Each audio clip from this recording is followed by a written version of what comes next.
देखिए कि भगवान भी कितना प्रसन्न है कि इतनी बारिश आज के दिन की है। इसका मतलब ये है कि इंद्रदेव भी प्रसन्न है कि हमारी देश में फिर से तीसरी बार मोदी जी यशस्वी प्रधानमंत्री बनने जा रहे हैं और हम सब बहुत खुश हैं और उत्साह का माहौल है चारों तरफ।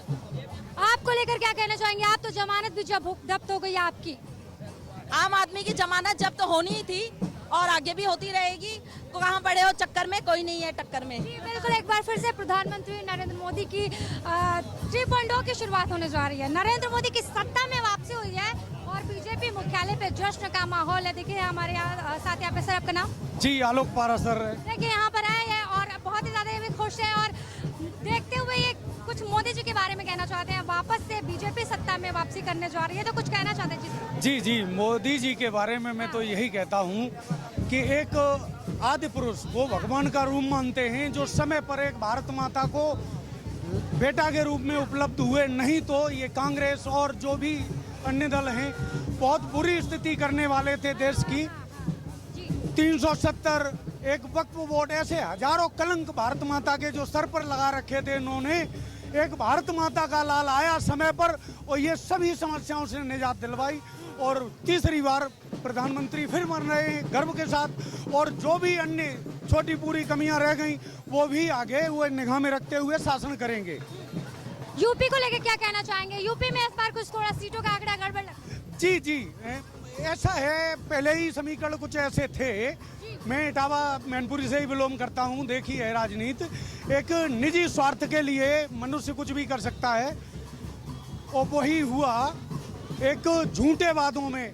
आप बताएं, अब जल में शर्मिंदा हूँ, तेरे कातिल जिंदा हैं, भारत माँ तेरे टुकड़े होंगे इंशाअल्लाह। यानी कि वक्फ बोर्ड फिर लागू होगा, 370 फिर लागू होगी। इस विचारधारा के लोग इकट्ठे होके एक भारत माता के लाल को हराने। इस बार क्या कहेंगे कि यूपी में राम काम नहीं आए हैं, क्योंकि अयोध्या की सीट भी इस बार बीजेपी के खाते में नहीं आई? नहीं नहीं, ऐसा कुछ नहीं है। आदमी थोड़ा बहक गया, सरकार बन रही है और अच्छी तरीके से सरकार बन रही है, कोई काम में व्यवधान नहीं पड़ सकता।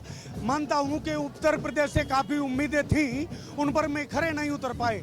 कहीं ना कहीं मेरी थोड़ी बहुत कमी रही और मैं समझाने में नाकाम रहे, लेकिन वो कोई माना नहीं रखता। आज मैं फिर पूर्ण बहुमत से आ रहा हूँ। देखिए फिर से मोदी जी की सरकार बनने जा रही है, 3.0 की सरकार बनने जा रही है और प्रधानमंत्री नरेंद्र मोदी ने जैसा कहा था कि सरकार बनते ही वो 100 दिन का रोड मैप है जो वो पूरा करेंगे और एक बार फिर से इस सत्ता में आते वो तमाम बदलाव करेंगे और जो विकसित भारत का नारा उन्होंने दिया है वो कहीं ना कहीं वो सही साबित करेंगे। हमारे साथ यहाँ पर कुछ और भी लोग हैं, हम उनसे जरा पूछते हैं कि आखिर प्रधानमंत्री नरेंद्र मोदी ने जो विकसित भारत का नारा दिया है वो उस पर कितना काम करते हैं। इस बार फिर से प्रधानमंत्री नरेंद्र मोदी जी की जीत हो गई है, 3.0 की शुरुआत हो गई है, क्या कुछ कहना चाहेंगे? मैं बहुत खुश हूँ क्योंकि वो हिंदू मुस्लिम सिख ईसाई सबके बस में दिल में बसते थे, तो इसलिए जो है सबको ये चाहते कि फिर तीसरी बार भी नरेंद्र मोदी प्रधानमंत्री बने, क्योंकि वो सबका विकास सबका ख्याल रखते हैं। इसलिए हिंदू मुस्लिम सब, मैं खुद मुस्लिम हूँ, मेरे परिवार सारे बीजेपी को वोट देते हैं क्योंकि उनके काम के उनके सब कुछ जो है ना वो हिंदू मुस्लिम सिख ईसाई कुछ नहीं देखते हैं। आप खुद मुस्लिम है, जैसा कि विपक्ष हमेशा से कहते रहा है कि प्रधानमंत्री नरेंद्र मोदी जो बीजेपी है वो हमेशा अलगाववाद कराती रहती है, वो हमेशा जातियों को लड़ाती रहती है, जातिवाद का नारा देती है, हिंदुत्व का नारा देती है। मैं पसपंदा मुसलमान हूँ जी, मेरे लिए जो है ना हिंदू मुस्लिम सिख ईसाई सारे बराबर हैं, समझे। ये जो लोग कहते हैं ना ये सब भड़काते हैं, ये सारी भड़काने वाली बात होती है, क्योंकि मैं बीजेपी के साथ हूँ, मुझसे तो कोई आज तक कुछ नहीं बोलता है। मैं ज़्यादातर हिंदू के इलाके में मेरा मकान है, ठीक है जी, मगर हमारे यहाँ कोई कुछ नहीं, सब एकता से रहते हैं, भाईचारा से रहते हैं, कोई भेदभाव नहीं है हमारे यहाँ, इसलिए हम लोग मोदी को चाहते हैं।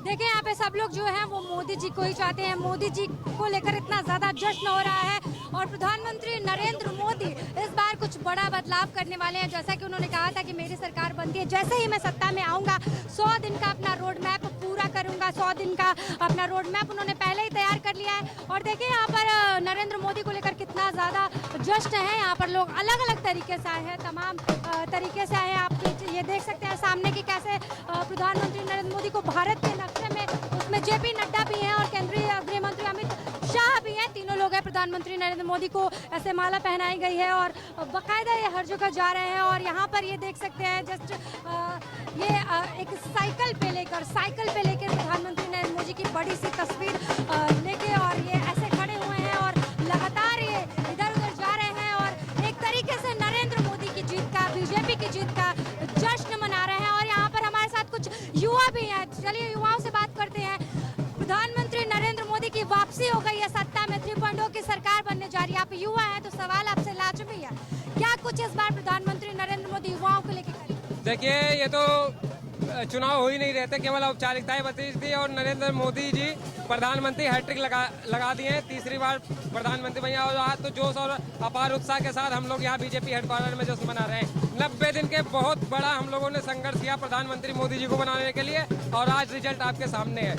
आप युवा हैं, जैसा कि हमेशा कहा जाता है प्रधानमंत्री नरेंद्र मोदी ने युवाओं के लिए कुछ नहीं किया है, क्या कहना चाहेंगे? आप इतना जश्न मना रहे हैं, नरेंद्र मोदी की जीत की खुशियां मना रहे हैं, आप इतना धूमधाम से ऐसे बारिश में भी इतना संघर्ष कर रहे हैं, लेकिन जीत है, खुशी है, बारिश भी आपके हौसले को नहीं कम कर पाई। देखिए मैडम, आपने बात किया युवाओं के लिए मोदी जी ने स्किल डेवलपमेंट के अंतर्गत सब कुछ काम कर रहे हैं। अब जिनको बिजली नहीं दिखाई दे रहा तो उनके बारे में हम कुछ भी बात नहीं कर सकते। आज जब पढ़ो लिखो को शिक्षित करोगे तभी आप आगे बढ़ोगे। फिर से नरेंद्र मोदी जी की सरकार बन गई है, कैसा लग रहा है आपको, क्या कहना चाहेंगे? बहुत अच्छा लग रहा है, बहुत खुशी का माहौल है।